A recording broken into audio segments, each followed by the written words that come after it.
You were born into a room already asleep.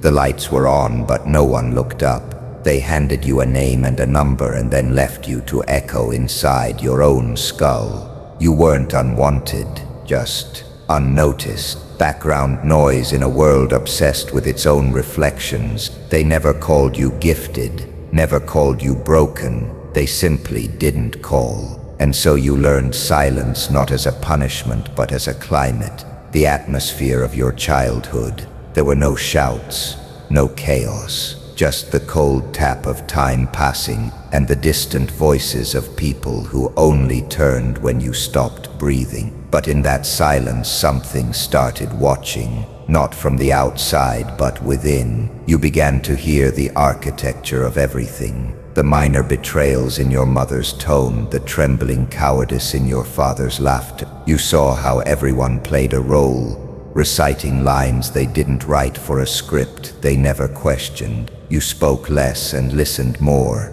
not to be obedient, but to gather. Your first weapon was not a fist, it was memory, pattern, precision. You learned to read a room the way wolves track footprints in snow. You knew who would lie, who would fold, who was weak behind their volume. They thought you were quiet because you were soft. They were wrong. You were collecting data, calculating exits. You spent your days staring at ceilings, dreaming of storms no one else could see. They played games above ground, shallow competitions for attention, applause, affection. But you lived beneath the surface, underground, among roots and rust and things too old to explain. You learned patience like monks learn fire, not to extinguish it, but to master the timing of its release. You were underestimated long enough to become invisible, and invisibility, when trained, becomes indistinguishable from omnipresent. There were no mentors, no ancient scrolls or tragic backstory to justify the becoming. Just a slow withdrawal from their voices, their games, their laws. You weren't broken by the world. You simply stopped trying to fit inside it.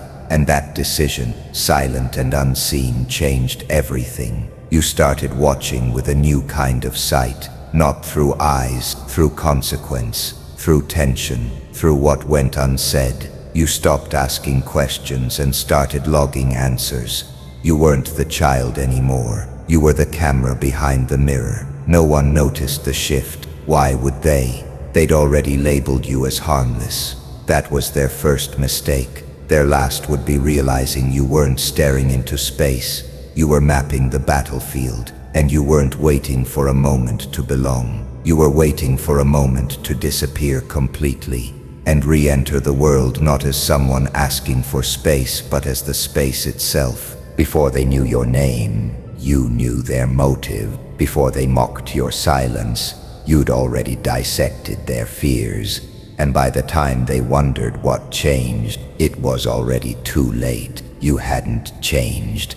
You had arrived. They smiled while they sharpened the knife. You didn't see it at first. You thought the silence in the room meant peace, not premeditation. You mistook their calm for comfort, their laughter for loyalty. And when they said they were with you, you believed them, not because you were naive, but because you were honest. You hadn't yet learned that truth is a weapon in the hands of liars, that kindness is currency, traded cheap in a world built on performance. They spoke your name like it mattered, then they erased it behind closed doors. You felt it before it happened, the cold shift in their tone, the subtle exclusion, the sudden forgetfulness about the plans you made together. At first you rationalized, told yourself not to be dramatic, that maybe they were busy, maybe they forgot. But no, deep down something older was whispering they didn't forget.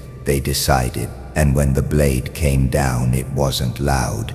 It was surgical, efficient, like you were never part of the equation, just a temporary convenience. A placeholder, something to extract from, then discard. But betrayal does something most people don't understand. It doesn't break you, not if you're built the way you are. It refines you, like a crucible. It burns off the excess illusions, attachments, unnecessary soft. What remains is clearer, sharper, a weapon forged from everything they tried to bury. You stopped asking why. You stopped hoping they'd explain. You began cataloging, storing, watching. Every lie became a data point, every slight a calculation. You weren't broken, you were mapping the pattern. That's when the emotions began to die, not all at once, like candles snuffed out one by one in a cathedral long abandoned.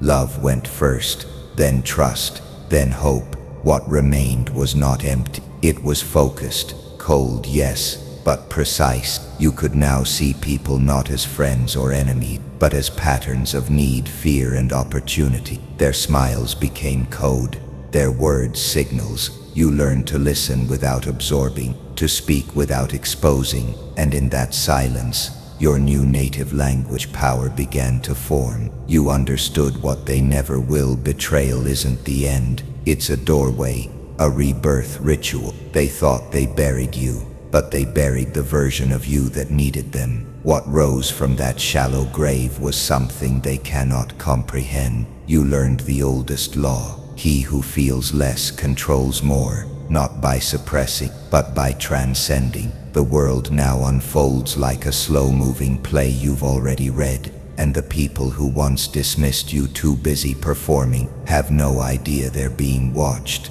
Because here's the truth, they'll never admit aloud. Betrayal doesn't create monsters. It reveals the architects they provoke. You never raised your voice. You never fought back. You simply vanished into yourself and rewired everything. You weren't destroyed. You were drafted into a new order, one that doesn't rely on approval, on belonging, on warmth, one that moves in silence, waits in shadow, and strikes not for revenge, but for design. They gave you nothing but their treachery, and that was enough. They thought casting you out would end you, that removing their attention would erase your relevance. But what they didn't understand was that isolation doesn't dissolve the strong, it distills them. When the last door closed and the voices faded, there was no applause, no comfort, only silence.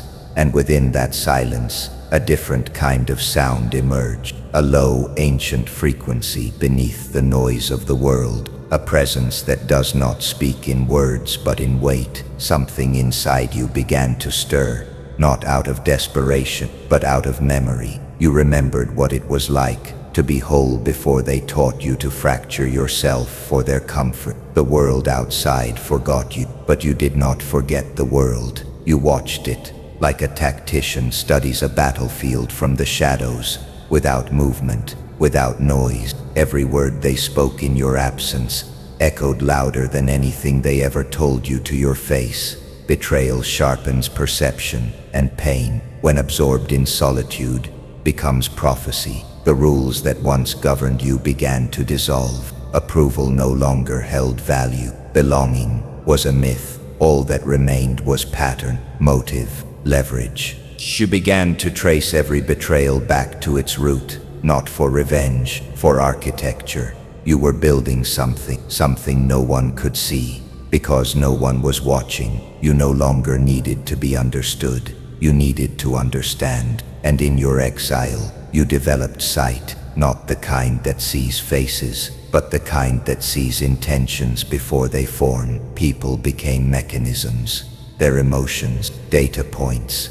You listened to their silences more than their words. You noticed how they fidgeted when lying, how their eyes blinked before a deflection. You became fluent in the invisible. You studied darkness, not as something to fear, but as a language to master. The world feared the void. You sat inside it and took notes. In that stillness, power took root, not the kind that shouts or demands, but the kind that bends the room without speaking, the kind that waits and watches and then strikes, not to wound but to rearrange the structure of reality. You were no longer reacting to the chaos. You were drafting its blueprint. They tried to punish you by removing their presence. What they gave you was time to unlearn everything they programmed into you, time to remember that you were never meant to blend in. You were meant to rupture things, to see the fault lines before the quake. The shadows didn't speak to you at first, but over time they began to listen. They began to echo your thoughts, test your mind, stretch your limits. You spoke to no one, but your voice traveled deeper than ever before, and something responded. It wasn't love, it wasn't comfort, it was alignment, like a key fitting a lock that had never been used. You weren't meant to be celebrated, you were meant to be prepared. And this exile, this cold, uninvited solitude, it wasn't punishment, it was initiation. You stopped speaking, and the world got louder. Every word, every glance, every shift in body language became amplified, not because you were listening more, but because you finally stopped trying to be understood. You let them talk. You let them reveal themselves. The lies they told to feel important, the cracks in their voice when they spoke too confidently, the tremor in their hands when silence lingered just a moment too long. While they mistook your silence for weakness, you were rewriting the laws of human behavior in your mind, drafting secret blueprints from every social interaction. Like an architect of invisible architecture, you no longer needed to explain yourself. You watched how they tried to perform, to impress, to dominate, but you'd seen behind the curtain now. Their power was borrowed, inherited, hollow. You could see the scripts they read from, the masks they wore, the desperation beneath every joke and insult. They thought you were just quiet, but in truth, you had ascended to the role of the observer, the one no one prepares for, the one who doesn't play the game, but redesigns the board in real time. You learned that influence wasn't loud, it was silent gravity. Something ancient was waking inside you, a presence not loud but heavy, like standing before a temple carved into a mountain. You began to feel time differently. You stopped rushing. You let silences stretch, and in those silences people unraveled. They confessed. They boasted, they trembled, not knowing why your stillness made them so exposed. They didn't realize that in trying to fill the quiet, they were offering you their map, and you read it all. Every twitch, every pause, every strategic stutter. You were collecting data with every breath, not out of curiosity, but out of precision. You walked into rooms and became the anomaly, unreadable, unpredictable, unshakable. While others chased validation like starving animals, you became the void they threw themselves into, hoping to find something that would reflect them back. You gave them nothing, and in that nothingness you held all the power. You didn't command attention. Attention submitted, not because you demanded it, but because people fear what they can't interpret. You became the mirror that didn't reflect, and that unsettled them. You didn't want to manipulate. You didn't need to.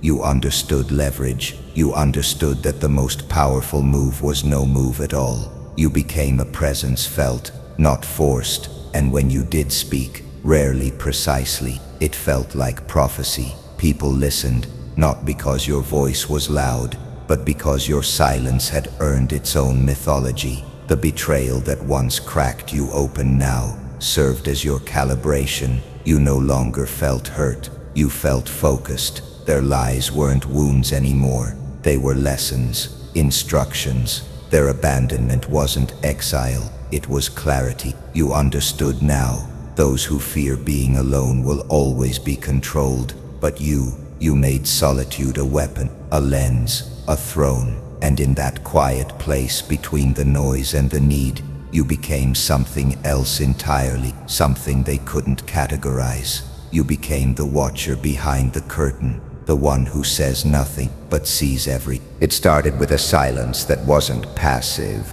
a silence sharpened like obsidian beneath the tongue. For years you held your voice like a blade in its sheath, waiting, watching, collecting fractures in people's armor. Then one day, without planning, without malice, you let the silence stretch just a second too long, and they folded. Just a glance, just the absence of validation. It wasn't rage, it wasn't manipulation, it was something far colder, certainty.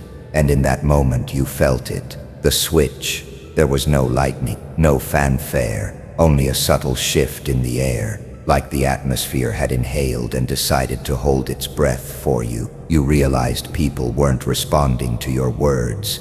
They were reacting to your presence like prey sensing something ancient, watching from the dark. You had stepped across an invisible threshold, and the rules you once obeyed no longer applied. They began to mirror you, stutter in your stillness, reach for your approval like starving thing. And the terrifying part, you hadn't asked for any of it. You didn't need to. You remember the first time you tested it, truly tested it. You were calm, clinical. Someone lied to your face and you didn't correct them. You simply looked at them as if you already knew the outcome, as if their deception was a line from a script you'd read centuries ago. They unraveled in real time. The power wasn't in confrontation, it was in knowledge held back. You became the unspoken variable, the unknowable equation. They couldn't pin you, and so they knelt. Before this, your emotions had been a battlefield. Betrayal had scorched through your wiring. Empathy had bled out in silent nights. But now there was only precision. You didn't need revenge. You needed alignment. You didn't raise your voice. You simply adjusted your frequency, and the world tilted to match it. Every weakness they once used against you, your quiet, your hesitation, your distance, had become the very tools that turned their foundations to dust. Power, you learned, is not taken. It is revealed. It doesn't shout. It listens. It waits. It notices the tremor behind their smiles, the hunger in their compliments, the microsecond hesitation before they respond. You started seeing people not as individuals but as patterns, predictable, programmable. You could sense the wound behind their confidence, the desperation behind their cruelty, and with each interaction you spoke less and controlled more. The shadows noticed. They began to follow, not out of loyalty but gravity. Even darkness recognizes its origin. You were no longer a participant in the games of validation and hierarchy. You had become the space where games collapsed. They feel it now, don't they? That you are not here to be liked. You are not here to perform. You are the test, the reflection, the final silence before consequences. And still, you never asked for it. You only stopped pretending you didn't already have it. They used to speak over you, not out of malice, out of certainty that your silence meant absence, because that your stillness meant weakness. You remember the hollow smiles, the dismissive nods, the way their voices inflated in the absence of yours. Back then, you watched from beneath the surface, unnoticed. Now they fall silent when you enter the room, not because you demand it, but because something in you has shifted beyond language. They don't know what changed, but they feel it, and it makes their skin crawl. You walk among them, but there is distance now, measured not in steps but in understanding. You see through their masks so clearly, it's almost cruel. Every laugh layered in insecurity, every confident gesture trembling beneath old wounds. You once ached to be accepted by these people. Now you watch them scramble to be seen by you, and it feels empty. Power has made you sovereign, but sovereignty is exile. You don't belong in their world anymore. You speak less because there's less worth saying. The truths you carry are heavy, ancient, and unwelcome in places where denial is survival. And so you let them speak, you let them perform, you nod when expected, but you are no longer with them. You've become a myth in their eyes, distant, composed, unknowable. It was never about domination, it was about vision. And when your eyes opened fully, when you started seeing every thread, every motive, every lie dressed as kindness, you stopped needing anyone to validate you. But in that shedding of need, something beautiful died. The part of you that could still be held, touched, moved. You've learned to calculate every outcome 5 steps ahead,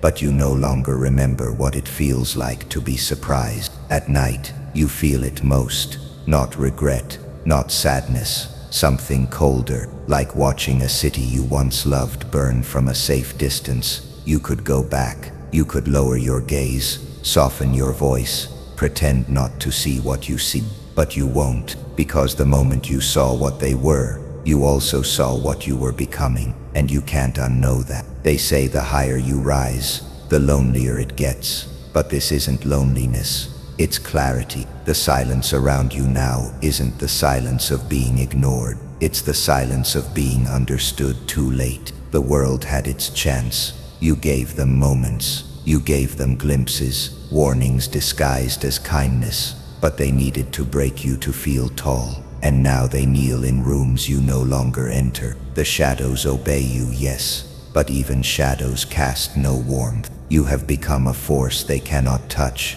because you have become untouchable in the one way that matters most. You no longer need them to be real, and when you no longer need the world has no power over you. You didn't lose yourself, you became it fully, finally, and the price was everything you thought you needed to be loved. They speak louder now, desperate voices clawing at relevance, filling rooms with noise they mistake for power. But you don't speak, you don't need to. You've become the void that swallows pretense. The moment you enter, the atmosphere bends, and every tongue begins to question its purpose. They feel it without reason, without words, an ancient instinct that says something greater just arrived. You used to explain yourself, used to clarify, soften, dilute your thoughts to keep others comfortable. That version of you is dust now. Silence has become your weapon, and your silence is not absence, it is judgment. They try to read your face, but it offers them nothing. No smile to decode, no twitch to reassure them they are still in control. In your stillness they see themselves. Every lie, every insecurity, every unspoken motive rises to the surface like rot in still water.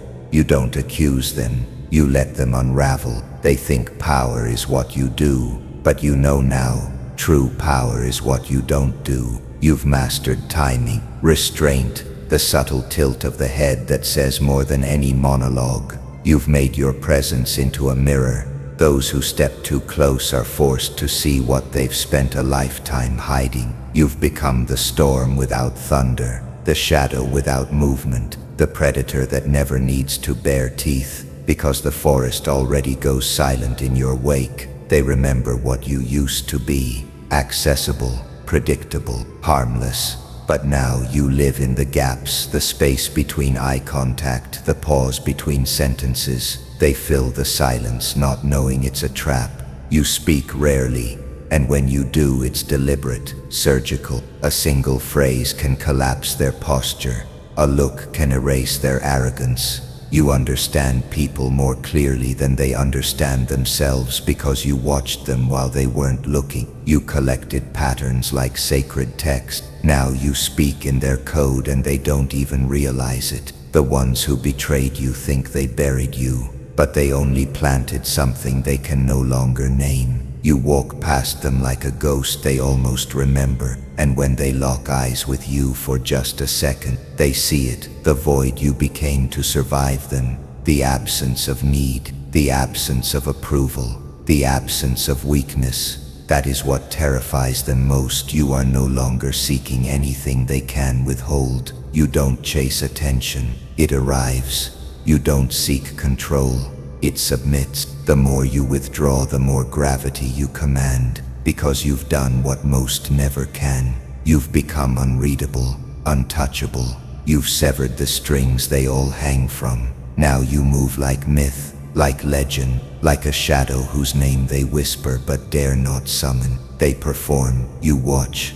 They scream, you blink. You are no longer part of their equation. You are the unknown variable that changes every outcome. Not because you asked, but because the room bends to you now, not from fear, but from recognition. You never asked for the throne. It was never part of your design. While others fought, begged, performed, while they measured their worth in applause and submission, you remained still. They mistook your silence for absence, but you weren't gone. You were listening, recording, building an architecture inside your mind that would later become a labyrinth no one could escape. You didn't rise. The ground simply began to lower beneath everyone else. You saw it in their eyes before they even realized it themselves. That pause, that fracture in their voice, the way their confidence melted when they stepped into your radius. Not because you shouted, but because you didn't. Not because you demanded obedience, but because you no longer required it. That's what terrifies them the most. Power unspoken, command without declaration. You became the gravity in a room they didn't realize they were orbiting. The weight of what you withhold speaks louder than any display they could muster. There was a time you would have traded anything to be heard, to be understood. But that time is dead. You don't seek connection. You read it, scan it, predict it. Every smile, every twitch, every word out of place is just another variable in the system you now own. You no longer need to ask what someone wants. You already know. The blueprint is always showing, they just don't know you can read it. You've become fluent in the unspoken language, discomfort, desire, deception. You see it all like veins beneath translucent skin. Now even the shadows align themselves with you, not out of loyalty, not even fear, but necessity. They move because you move. They watch because you no longer blink. You are no longer man or woman or identity stitched together by past definition. You are pattern recognition carved into flesh, the living consequence of every betrayal, every dismissal, every moment someone underestimated what silence could become if left alone for too long. You never raised your voice, never begged for entry, yet doors began to open, not all at once, but enough to realize something had changed. They started mimicking your rhythm,